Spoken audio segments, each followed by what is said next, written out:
thanks for coming. We'll get Yeah. started. Head coach Matt Wells will make an opening comment, then we'll introduce both coordinators, and then we'll take questions after that. Okay? Okay, Matt. Okay, thanks for coming out. Short notice, I appreciate it. Today's a good day. Happy to announce both these guys coming on as our coordinators. I just want to make a couple statements. First of all, the two guys, Todd Orlando and Kevin McGivern, very, very good friends and did a tremendous job here for the 2 years that we've all been together and continuing what we've done here at Utah State, and I think taking it to another level. And so very appreciative of their work and efforts here at our program. But as we say around here, and we've said it and probably beat it a little bit too much, is this program is not about one person. It's not about one coach. It's about the logo. It's about this brand and this team that we have put together several teams in a row now. And it's something else that I say is you put several teams in a row, then you become a program. And that's what we're getting. And it's not about one quarterback, and it's not about one coach. And so these two guys will come in and add to what we're doing and hopefully take us to another level. And so first off, one thing I'm going to announce is Mark Weber will now be our associate head coach, continue to coach our offensive linemen and do a great job there. So Josh Heupel, offensive coordinator, and will coach our quarterbacks, all of them. But Josh has been a very good friend of mine for about 15 years now. I've known him. Did a tremendous job at Oklahoma throughout his career, especially as the last four as the play caller. Averaged over 36 points a game for 4 years. And the output, I think, goes without saying. You guys can read the numbers. I didn't really, honestly, completely know that until a few days ago when I was researching it a little bit more. But without a doubt, this was the guy I wanted. And very, very happy that he's agreed to come on and coach our QBs and take our offense to another level. His background and how he structures an offense completely fits in line with mine. In fact, I visited him professionally several times. A lot of the stuff that we do from a pace and a tempo and a offense from those, I don't know what the right word is, methodologies or the way we do things are very, very similar to what he has done in his career. So I look for that to be a very quick, actually, transition. And then in terms of continuity, bringing Kevin back, Coach Clune, it's a no-brainer for us. And putting him right back into that defensive staff room where he knows exactly the terminology. He knows the wrinkles of our defense. And when something's not working, he knows how to fix it real quick. And, to have him back in the building, he was here as a linebacker coach for 5 years. I think all you have to do is look at his body of work as a linebacker coach from, one of our favorites that's going to play next Sunday in the Super Bowl, Bobby Wagner, to Jake Dowdy, to Kyle Gallagher, to Zach Vigil, to all of them, Kyler Fackrell, and now Nick. He's had a hand in developing every one of them, from recruiting them to develop them in that room. And then what he did at Hawaii, I think, speaks wonders. And I know a lot of you guys heard me say that during the week of Hawaii, how impressed I was with what he's done, how far he took them, and how he changed that culture of playing defense out in Hawaii. I think is a tremendous, really a reflection of the body of work that he did as soon as he left out of here about a year ago, almost, not quite to the day, but pretty close, huh? Yeah. So anyway, very, very glad Kevin is back. And so these two guys look forward to, finishing up recruiting here in the next 10 days. It's a sprint to the end. And these guys and this hiring at this time, I don't think will do anything but help those efforts, but more than anything for our kids. The players in this program will always be the driving force behind everything that we do. And so when I sit back and I think about who we were able to attract as hires, as coordinators, I am not surprised. And I think the reputation of Utah State continues to grow in our profession as college football coaches, in our circles. And the interest in this job was really way more than it was 2 years ago. Trust me on that one. The people that I had conversations with about these two guys and others was way more than 2 years ago, and that's a reflection of the kids in this program on the first floor. And at the end of the day, that's what I wanted to do, is hire the two best people for this program, for our players in the locker room, for the defenders, for all the guys on offense, especially the quarterbacks.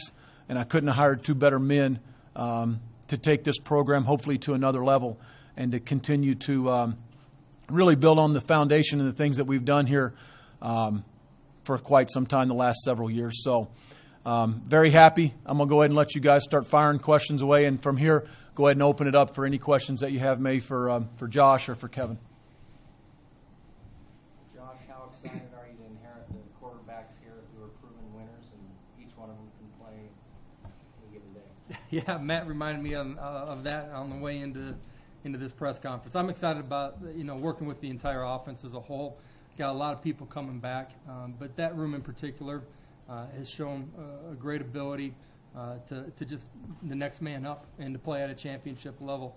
And excited about getting the opportunity to work with all those young men and trying to find a way for us to be the most explosive offense we can be and find a way to win ball games next year. Josh, after this past season with Utah State, going through 4 quarterbacks, what attracted you to come here? I think first and foremost, I have some familiarity with this program dating back to when I was a player. To see the transition and the leadership of this university and the vision that it has moving forward is something that's extremely attractive. What the alumni base has done, stepping up financially, giving themselves the opportunity to compete at the highest level. You look at the track record of what it's been able to do the last 4, 5, 6 years as a program as far as competing on the field. This is something that I wanted to be a part of. It's got great leadership from the top down, and Matt Wells, he's somebody that I think embodies everything that's good about collegiate athletics. And, for all those reasons, it was a no-brainer for me. There was a coaching staff here before 10, 20 years ago that thought they had you signed to play here. Yeah, correct. Yeah, Dave Arslanian and his staff, yeah. Tell us about that. What was your process, and how did you end up somewhere else? How much time you got? I'm from Aberdeen, South Dakota. Came and played at Weber State for 2 falls, redshirted and then played after tearing an ACL in a spring game. Coach Arslanian took the job here. I went to Snow Junior College. Had planned on coming here. Some things happened. They started a young quarterback, and that's when I opened my recruitment up and ended up getting an offer from Oklahoma and went there. And Mike Leach was involved in that? Was he there? Correct. Yeah, I was recruited to Oklahoma by Mike Leach. He was at Kentucky at the time. When he first called me, they were playing in I think the Citrus Bowl there, and that was right after he took the job at Oklahoma as the offense coordinator. Kevin, how nice is it to be back? It's almost like you hadn't even left. Yeah, I think it's a year and 6 days. Hawaii's pretty cool. I don't know if you've ever been there, but it's nice. It's good to be back here and with the kids that I know and the situation and jumping right in. I don't think I'll skip a beat. We got a whole new set of a whole new schedule, a whole new set of things with the kids. Got to find ways to replace Zach and replace Brian Sweet and B.J. Larson and all those things and all those challenges that go with it. This is a brand new edition of Utah State football, and so I'm happy to be here and get going on that. What finally made your decision, Kevin? Sorry. What finally made your decision to come back? There's a lot of things. There might have been 13, 14 different things I was talking about, and it's just coming back to a program that when I got here in 2009, nobody thought about Utah State. Everyone wanted to schedule us, that type of thing. Now it's completely different, and over those 5 years, there was so much progression each step of the way. And now it's coming right back to that. What's the next step for us? What's 2015 got in store in 2016, and all those things in the future. Excited to be back with Nick Vigil and those guys, and just the guys I feel like I kind of raised a little bit. So it's it's gonna be a good situation. To see one of your former players, Bobby Wagner, reach his second straight Super Bowl, how proud of you or him and what he's been able to accomplish? Yeah, and we rarely get to watch NFL, and so at the end of the year, I finally get to watch 2 or 3 games, and I'm so proud of him. I really do try to stay away from him during the season, during camps. I don't try to bother him at all. I give him a text, here and there. But just the way, 2 things is the way that he plays the game. There's still that youthful enthusiasm. I think that the Seattle Seahawks have that, and that Coach Carroll's done a great job, building that up. And so, but watching him play the game, that he still loves the game. You can see it in what he does. And then the second thing is that every time I do get to be with him, he comes back to Logan every now and then, just what a man he has become. And not flashy, not, bling or anything like that. He's just a guy. He's here to take care of his life, his family, those types of things. I'm so proud of who he has become as a person. And, because who knows what he could have become after, all the temptations that are out there. But I'm very proud of him, and every time I get to watch him play is a warm spot for me. It's a good thing. But it's also when, Kyle Gallagher is getting a job. Kyle Gallagher's talking to me about going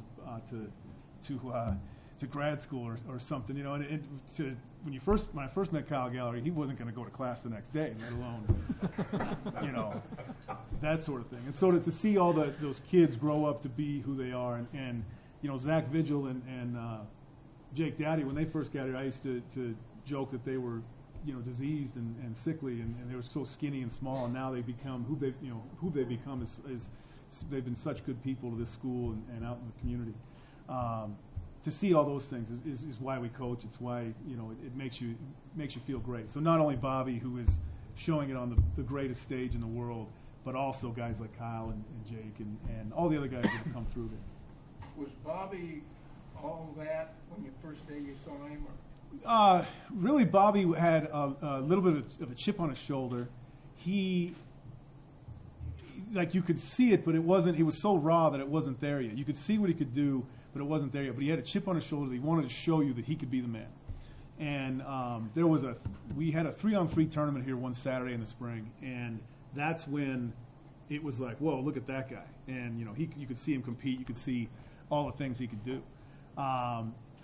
He really had to take, because he wasn't a seasoned football player. He didn't play much in high school, didn't get the red shirt, and so he had to really learn a lot about football. And as he progressed to his senior year, where he could tell you what's going on with everything, was such a joy to see. And so at the beginning, no, Bobby wasn't Bobby at the beginning, but at the very end, now you're talking about him in different ways, and the way he was able to show the other guys, and Jake and Zach probably wouldn't have been Jake and Zach without Bobby showing the way and Kyle showing the way for them. So it was great to see that transition through the time I was here. Kevin, being away for a year in Hawaii, being the defensive coordinator there, and then coming back, what did you learn in your time at Hawaii, being the defensive coordinator, now coming back to that same position here at Utah State? Well, yeah, I was a coordinator at Southern Utah for a bunch of years and Weber State, and then going to Hawaii and now back here. And I don't know how to explain it, but there's a lot of more of the same, where it doesn't matter what situation you're in. It all starts with effort, hustle, pursuit. It starts with winning the one-on-one battles. It starts with being tough and fighting through the hard times and all those things. So it's always the same. And even though, coming into this situation, well, this is a much more veteran team, but you're going to lose those certain guys to graduation, and now the young guys, even though you felt that you've taught those lessons already, you still got to teach it to the young guys again, and they have to learn it until they become the guys that are out on the field. And so it's a lot of that, more of the same. And I go through my career, and at Southern Utah was not a very good team. We made them pretty good, and then Weber State took over a team that wasn't very good and made them pretty good. And then, Utah State here, and that was a situation that made them pretty good. Now this is the first time I'm coming into a situation where I wouldn't say the table's set, but they've had that success. They have that winning and mentalities. And so just trying to step in and go from good to great, trying to find ways to go to the next step. We've got a great schedule next year and a bunch of new guys that have to step up in key positions, middle backer, safety, and some of the lineman spots. And so trying to find those combinations to make that all work is going to be the challenge, and that's a great set of challenges. Matt, for you, naming coordinators, doing it simultaneously, obviously you have two openings. That's kind of rare that it happens at the same year, but naming them at the same time, and the timing of it all with recruiting, how important is it to get this done while there's still a recruiting window open? Yeah, I think there's some importance to that. It kind of just happened that way, to be honest with you. The timing with both Kevin and Josh, their willingness to listen and willingness to consider, and then obviously to accept. It was all, there's a bunch of things out there that the general public doesn't know that go on behind the scenes, and it just happened that way, honestly. They both said yes about the same time, and you're just waiting for the right timing. And obviously, I lost two coordinators pretty close to each other. Had they been before the bowl game or not until after signing day, then you don't get this. But I think we can ride the momentum a little bit the last 10 days here recruiting. I think where we're at in recruiting, we don't have very many spots left. We had this class pretty much done throughout the fall.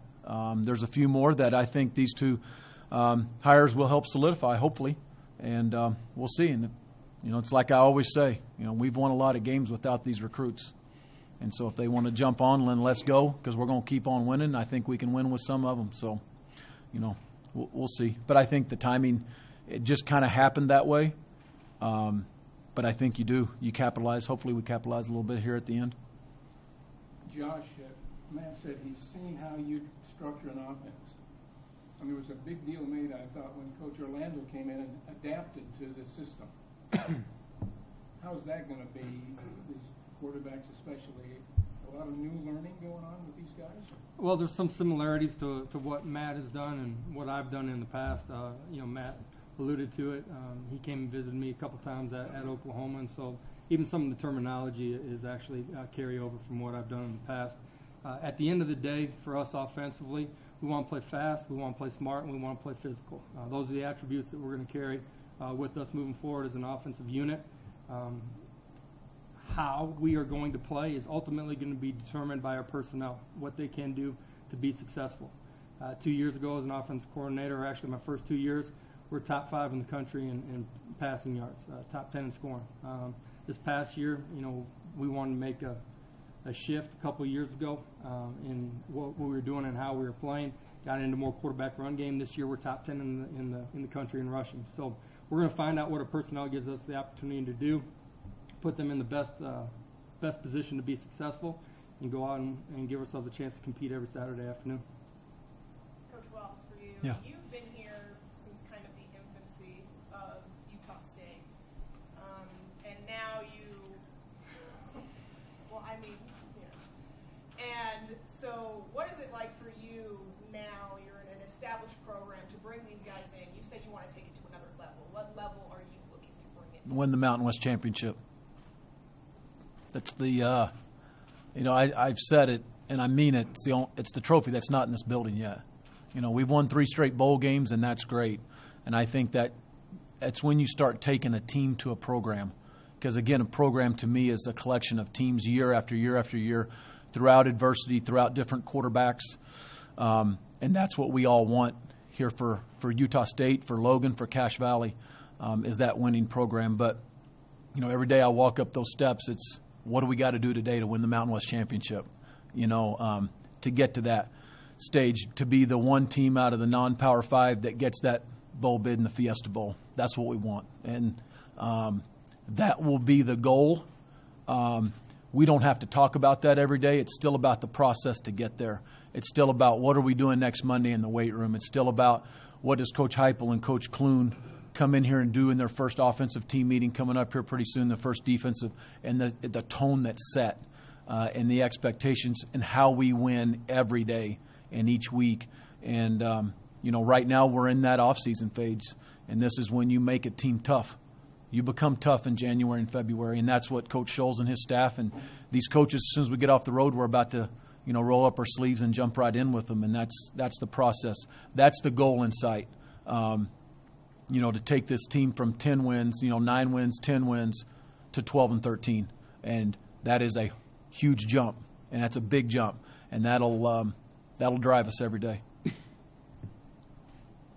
Coach Clune, other than personnel, what differences are you seeing between when you left and now that you've come back a year later?